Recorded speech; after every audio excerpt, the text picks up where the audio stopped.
Today, as part of Rose in the Ocean Collective Voices series, I'm having the pleasure to sit down and have a conversation with Kim Allgood, who is here today to share insights from her lived experience of having survived an attempt of suicide, and yeah, share some learnings from that. Kim, welcome today. Yeah. Hi, how are you doing? Going well, thanks. How's your world shaping up today? It's been a good day, a really good day. Um, just catching up with bits and pieces, and today's my social day out, and I generally need to be dragged out of the house because I'm usually pretty busy. So, yeah, today's out What does out for what coffee and social stuff. is that what does a social look out thing look like for you? Off. I have a disability. I'm on NDIS, so social for me is a support person comes and we go out and do the shopping and drink copious amounts of coffee and eat bad food and yeah, get out of the house and yeah, it's good. So yeah, And where does that play in your world? Like, is that something you look forward to, or yeah, I've got a really cool support worker. I've trained her well. She's no, she's really cool. great, great. Well, Kim, I'd like to start today set with a bit of a context around your lived experience. Just wondering if you could briefly describe to us just what your lived experience is. Um, Basically, lived experience of surviving suicide, um, and living with um, thoughts of suicide, but learning to live with those thoughts and knowing that they're there, but learning how to make sure those thoughts just stay as thoughts. It takes time, and the whole. Okay, I was actually asked today because I was talking to my support person about different things, and she actually asked me if the thoughts ever go away, and I said I suppose for some people it does, but for me they haven't, and I have learnt to live with those thoughts, and it's it's just yeah, you just I have learned to work out how I can keep them at bay and get on with my life and live my life well. So, yeah. It's really insightful, and it sounds like you've got a good amount of self awareness. When did you first like start to experience like thoughts of suicide, just in terms of context in life for you? Um, I had a pretty serious motorcycle accident in '93, so I was nearly 27, and it left me with severe chronic pain and invisible disabilities, and I was really struggling with the pain and the fact that it wouldn't go away. Um, and I really wanted the pain to stop. And I guess that was when the the suicidal thoughts started, and first attempts started. They the thoughts and everything got worse as time went on. When it became pretty obvious that one, the pain wasn't going to stop, and my self esteem just went downhill, Hmm. and um, certain people in my family just didn't seem to understand or get it, or to me, I felt like they didn't really care. And yeah, so self esteem issues, I felt hopeless, and I just couldn't get out of the great big hole that I was in. Um, Fortunately, a few years down the track, I was able to find a way out, but I did that myself. I didn't ask for help. I didn't know how to ask for help. Um, and I suppose for me back then, I didn't see any support. Advertising, didn't see anything. There wasn't the social media like we have now. There wasn't the promotion, and yeah, I didn't know who or what or how or anything like that. I took myself off to the hospital. I had just been told by my mother at a Christmas party that was a typical for my family, fighting, drinking, carrying on. I didn't drink. Typical Australian Christmas. Yeah, I wasn't a drinker, so that side of it wasn't me. And I went because my mum turned around and said to me, and I don't want any of your shit. And so I left the house and took myself to the hospital because I felt like I wasn't strong enough to survive how I was feeling. And I took myself to the hospital, explained at the emergency department that I felt that I could take my own life. Fortunately, they believed me because I had been there, not at my own wishes, but had been there before. And I was taken straight through to speak with a nurse, and she was amazing. I don't think I had felt as good as what I did speaking with her. I felt heard, acknowledged, everything. She was just unbelievably incredible. And it was that day that everything turned around for me.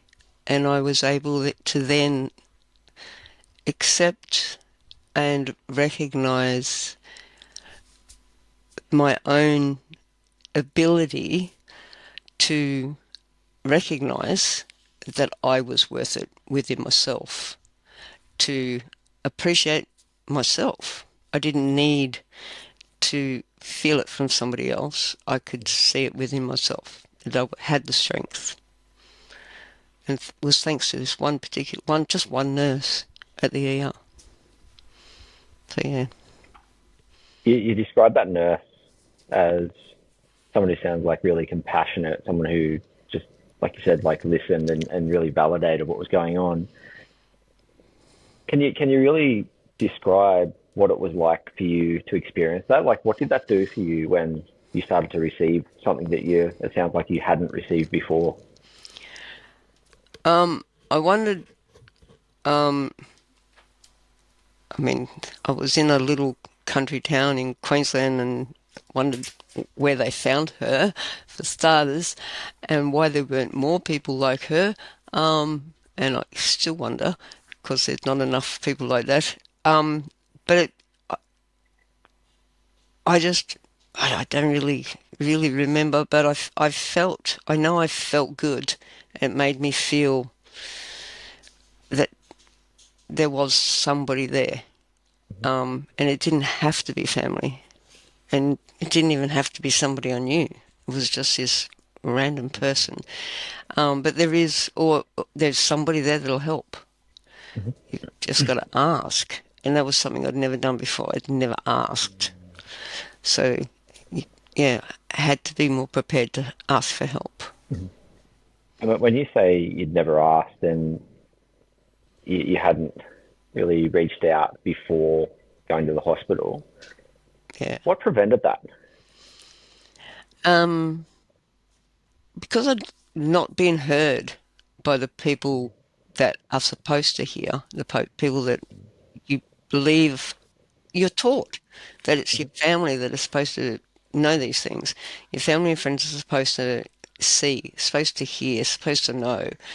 And those people didn't see, didn't hear, didn't know.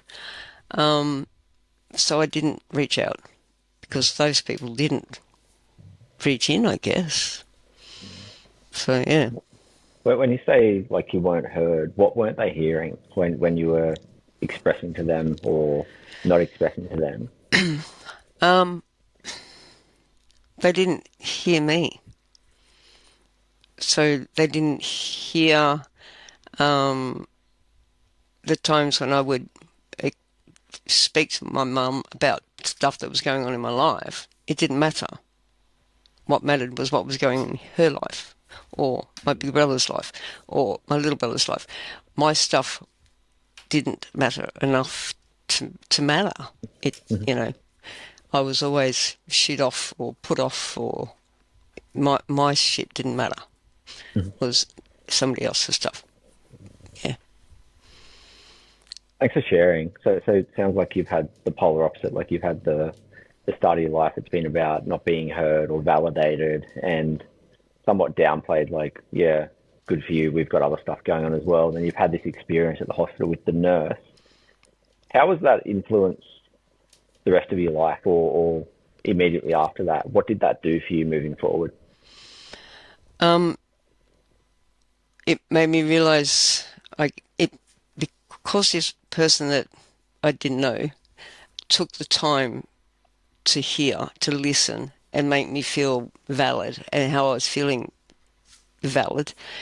Um, I I realized just how important that was. Um, and the things that I do now, in my life now, um, are very much, I guess, a reflection of that. I founded a charity. I've done a lifeline. I've done suicide prevention training. I do lots of stuff in that respect because it's so important. People need to be heard, and I do that. I go out of my way to make sure I hear, make sure I let people know they've been heard. There's a difference between listening to someone's conversation and actually hearing it. They're two different things, and For sure. I try and make sure people realise they've been heard. And that is a very important message, like to resonate, is that difference between like listening but actually hearing someone, and the impact that can have on someone. So it sounds like this sort of shifted the direction of your life, and now you've stepped towards a place where you sound like a very caring person. Like you like to give, and you like to give people what it sounds like you needed when you were having a really hard time. As someone who, you started by saying that you still have consistently have thoughts of suicide for you, like those constant thoughts there. What is it that drives you to stay alive, like day to day now? Um, oh, lots of things. Um, I I guess there's way too many people dying by suicide. Um, Too many people with chronic pain dying by suicide, and I'd like to change that.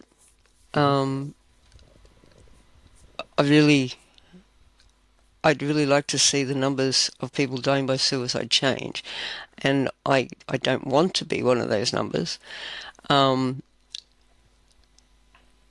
and I really don't want to be one of those numbers. The thoughts that are there, but I don't want to be. I mean, it's hard to explain and it's hard to understand. But it's still there. I don't want it to be there, but it's still there. Yeah, it's like a, yeah. I don't know. It's weird. You've touched on a subject that probably isn't that well spoken about. No, something that I haven't heard that much about, and that is that relationship between chronic pain and suicide. What do we need to know about that in terms of the suicide prevention world? Like, what's something that could be shared around that? Um, so it's a really big thing. People with chronic pain are quite often not heard when it comes to different things. Like we're only starting to be heard in when it comes to research, but I don't know that we're being heard when it comes to suicide research, and that needs to change. When it comes to suicide research, chronic pain needs to be in the questions. Um, Hopelessness, the feeling of hopelessness when it comes to suicide prevention is massive. But when we talk about chronic pain, we talk about hope. But when you talk about suicide, it's not hope. We feel hopeless when we're in a suicidal crisis. When we're only talking about chronic pain, we want to believe there's hope. But when the two cross paths, hope's the last thing we want to talk about. So that's a really sensitive area. When it comes to suicide prevention, chronic pain, we really need to work together, because people with chronic pain, they think that the research that is there, they believe that people with chronic pain are 2 to 3 times more likely to die by suicide than people without chronic pain, or to try to take their lives more than people, yeah, without pain. Mm. Chronic pain, there's actually research that states that the idea of not living at all is better than living with the pain. Mm. It is the belief. Yeah. I don't know the best way to word that, I'm afraid. We quite often hear when talking to people who have lived experience of suicide, and I can even reflect on my own about when people do have an attempt to suicide. It's not wanting to die. It's wanting something to stop. It's Mm, pain. It's deep hurt. It's all these sorts of things that there. So it makes complete sense in everything that you've just said. But I guess what I'm hearing in terms of what you're saying is that it's almost like there needs to be a direct preventative approach or a strategy that's focused on people who have a lived experience of chronic pain and thoughts of suicide, because it sounds like the message, like the typical message of like, what's going to give you hope today, like what are you looking forward to, may not resonate for people with lived experience like you've just described. exactly. It's very, very different. What we need, and what we're trying to do with a charity that is train people in the chronic pain community about mental health and suicide prevention, so that we can help the community more. And that's, we're getting ready to start that across the community. But just on a day-to-day basis, that there needs to be more knowledge about the mental health and suicide prevention of people with chronic pain. Everything that we're trying to do within the suicide prevention space, with Suicide Prevention Australia, with Roses, in regard to the way that it's spoken about on social media and in advertising and what have you, in regard to the charter and the way that different wording is used, Mm-hmm. the chronic pain groups and charities and what have you don't know anything about this.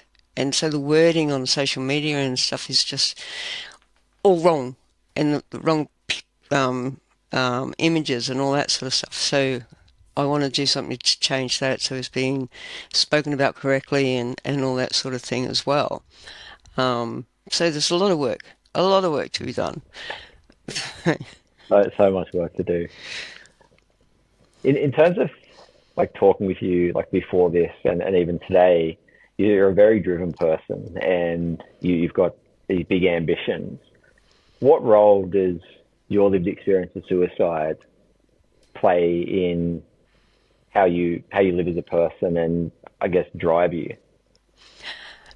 It probably massively. If my pain affected me as much as it has, in regard to suicide attempts, I'm not the only one. And I've had people contact me who want to die because of their pain. And I've held space for those people, and lots of people. Um, and I know how desperately we need to make a difference when it comes to chronic pain and suicide prevention. It's desperately needed, and that's why we're doing what we want to do in regard to that. So yeah, we don't want to be losing people. It's, yeah, and the number of parents I've heard of that have lost children because of chronic pain and suicide. It's heartbreaking. Mm-hmm. the charity that you started, the Purple Bucket Foundation. Who do you work with around that? Um, we're financial members of Suicide Prevention Australia. I've done different workshops with Roses in the Ocean. Um, a couple of the people on the committee of the bucket have done some mental health first aid, um, first responder courses with ShareTree. We're about to do some suicide prevention trainer training with suicide programs.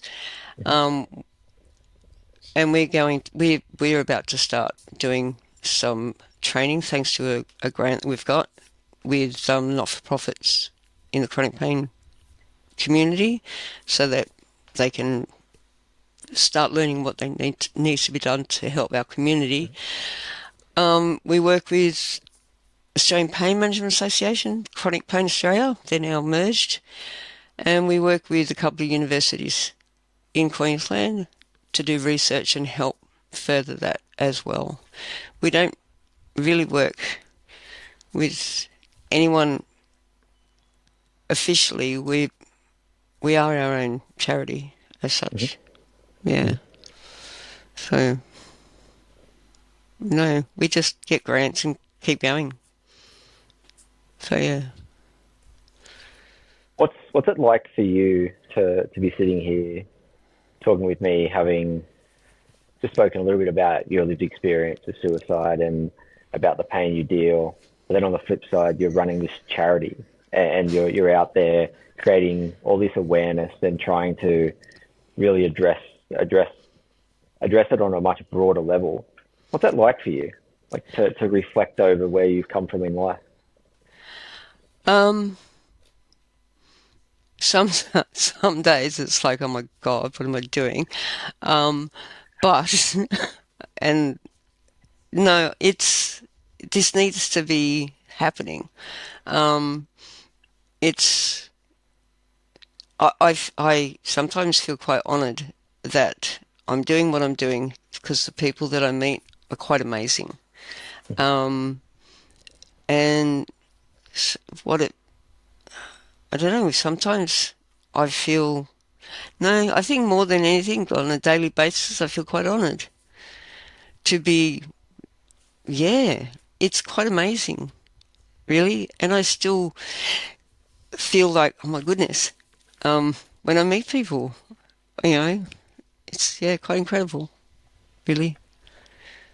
And it's to even watch you respond to that question, like your whole posture's changed. Like there's a real sense of pride that just shines through you in the work that you do. And on that, I want to shift towards self care for you now. Like as someone who still gets thoughts of suicide and things like that, what's your approach when they come? Like when they're with you, what do you do for you? Normally I'm really good. Yesterday I probably could have used a, a good debrief, but I got through that. But generally, I got the most bestest doggies. Um, but no, I live near the beach, and I've got a really good carer. Um, but yeah, I'm usually really don't have any issues because I've got really good people around me. I used to do Lifeline. Um, I was on Lifeline phones for quite some time, but it was a long time ago. Um, but yeah, I'm usually really good and have all that sorted. But yesterday was a little bit different. Hmm. It really was very, very close, similar to my own stuff, so it sort of hit a nerve. But it was good. Everything worked out fine. And so what did you do? Like, what was your process for a day like yesterday? Like to look at yourself, oh, sorry, to focus on you and get yourself to a place where you can come to work today, come to your charity, and be out there doing it again. So what I did you do to? meditate. I meditate. I just use a really good, it's such an old technique, but it works really well, and it's just deep breathing, and yeah, it works, and it works for me. So meditation's incredible. What would be your message for people who are trying to provide some help for someone who's having thoughts of suicide?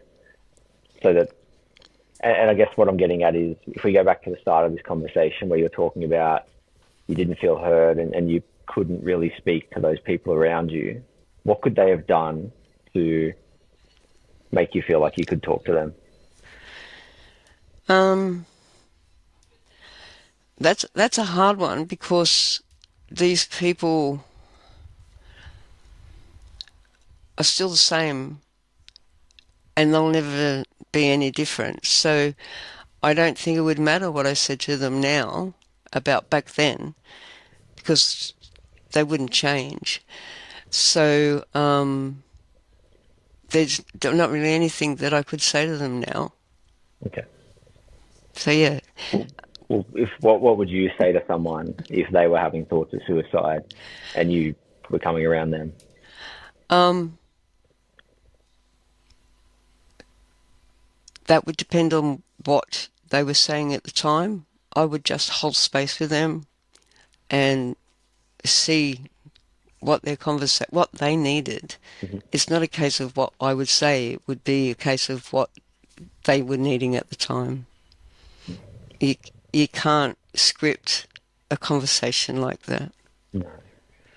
And that highlights what you sort of spoke about before about that time when you went to the hospital and it was the first time you felt heard and validated and like someone was actually listening and your reflection just then it's like yeah that's exactly what you received and that's what you give to other people. When we come to the world of suicide prevention and we look at where it's going and there's lots of different parts for it, what's your view on the world of suicide prevention and where would you like to see it go? I think lived experience is a major playing. It's got to be the major playing field. Um, but we need every aspect of life within the research. So yeah, chronic pain, disability, but not just because of something that's happened in life, but also from birth. So, you've got secondary chronic pain, you've got primary chronic pain. So that's whether you have a condition that causes chronic pain or whether you've got something that is painful and becomes chronic. So there's two different things. And disabilities that you're born with create other issues that may lead to suicidal thoughts, or you have an accident that causes disability. So it's all different. So everything about life needs to be part of the research in regard to suicide, and lived experience needs of everything in life needs to be part of that research so that it all balances out. So life needs to be a part of the possibility of loss of life. That's a beautiful way to look at it. What's your vision for the Purple Bucket Foundation? Probably too big. Too big? You No. gotta dream big, don't you? Oh yeah, absolutely. Um, from the mental health and suicide prevention training, um, we will be creating a national suicide prevention chronic pain network or national chronic pain suicide prevention network. So that's our next our big project. Yes. Because there isn't one in Australia. Actually, there isn't one in the world. So we will be doing the first, and then I hope to make it spread it out internationally Mhm. because chronic pain doesn't whisper. So I'm going to get loud because we have to. Sure. How can people help you with that journey? Well, I'd be lying if I said we didn't need money, but we need sponsorship. definitely. How can we be helped? Assistance with training. In that respect, more people we can get helping us do the training, the better. Because at the moment there's only two of us, but there's only 10 of us on the committee, and we are a very, very small charity. Mm. Very small charity. So yeah, and three of them have full-time jobs. So yeah, we're only little. That's, yeah, that's such an amazing effort. Like for a small committee, as you put it, to be doing such a large amount of work. But it sounds so important. From all that you've spoken about today and the journey that you've been on, what are you most proud of? Oh, that I haven't given up. And it's mostly that I haven't stopped. I've just kept going. When people have said, "Oh, it's not going to work," I haven't listened. I've kept going. So basically, yeah, I'm most proud of the charity and the fact of how far we've come and that we're still going. Yeah. So I'm probably, yeah, the charity, the Yeah. bucket. How, how do you like have the strength? Like, where does that come from for you to just keep going and to not give up? I guess the fact that I started it when was diagnosed with complex regional pain syndrome is what the bucket's all about. And I still have complex regional pain syndrome. It's not a curable disease or condition. And without the awareness of the condition and the awareness of how painful the condition is, nothing will be done. There won't be any further advances with treatment. There won't be any further advances in true prognosis. Kids get this condition, and kids don't want to live because of the pain of this condition. I know what it's like to not want to live because of the pain. So yeah, that's what drives me. It's yeah. You've got an amazing sense of resilience and character. And Thank you. look, before we wrap up today, is there anything else that you'd like to share? Like any messages you'd like to share, or anything you'd a question that you've never been asked before? Um, n- no, not about like questions about me. I guess the most important thing I want to share is that I wouldn't be able to share like I have if it wasn't for the workshops and things that I've done with roses. So Mhm. I didn't have the confidence to do that or what I've just done with you. So thank you Yeah. very much, Tynan. If I hadn't have done the roses in the ocean workshops. So yeah, thank you to Thank you. Look, roses. you're a great example and ambassador for the voice of lived experience and the the context that every voice is unique and has a valuable contribution to play in the world of suicide prevention. And I really just want to honour you for the work that you're doing around pain management and getting loud and not giving up and going after it. It's an amazing thing that you're doing, and I really just wish you all the best on the rest of your journey. And yeah, really just thank you for the contributions that you're putting in that space. And yeah, thank you for your time today. It's been an absolute pleasure to spend some time with you. Well, thank you so much. It's been great speaking with you. Appreciate it very much.